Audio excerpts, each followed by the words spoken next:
Сәлем баршаңызға. Бүгін қысқа дайындық болады менде. Яғни қияр жабамын. Барлық қажетті заттарды жуып, тазалап, құрғатып алдым. Банканы жуып тазалап алғаннан кейін булаймын.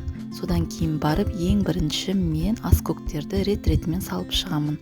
Мұнда мен хрен жапырағын, укроп, сельдерей жапырағынан және кептірілген лавр жапырағынан, астаптан қурай жапырағынан салып алдым.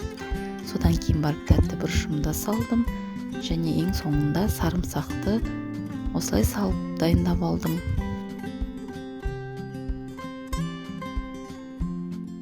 Мінеки аскөктерін салып болдым, енді қиярымды салып шығамын.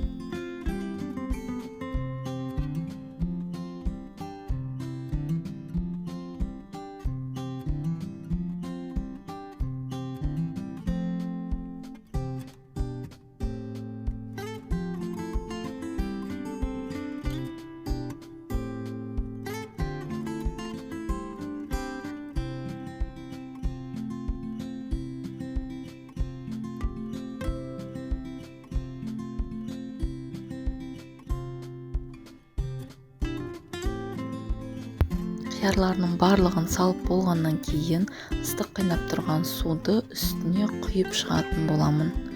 Және қақпағын жауып 5-7 минутқа қойып қоямын. Мұнда мен қақпақтарды қолданбас бұрын алдымен ыстық қайнап тұрған суға бір малып алып барып, сосын қолданамын.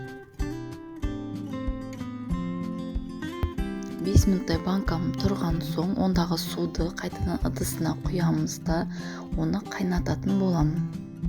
Су қайнағанша мен енді бұл жерде қиярға қара бұрыштарымды салатын боламын және кішкене қалампыр қосамын. Одан кейін аспирин таблеткасын салатын боламын.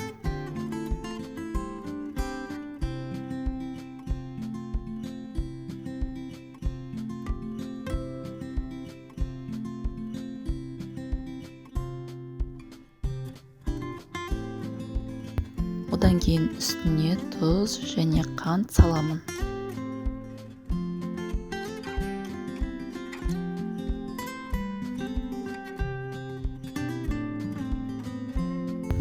Барлығын салып болғаннан кейін қайнап тұрған суды үстінен құямын.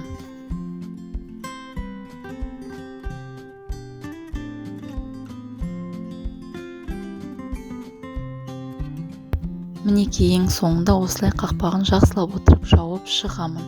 Одан кейін бір тәулікке барлық банкаларды төңкеріп отырып қойып, оны жақсылап отырып орап тастаймын. Мінеки 24 сағат тұрды, қиярларымыз дайын. Қазір жесеңіздер де болады, немесе қыста ашып жесеңіздер де болады. Видео ұнаса, комментарий жазып, лайк басып, каналыма тіркеліп кетіңіздер.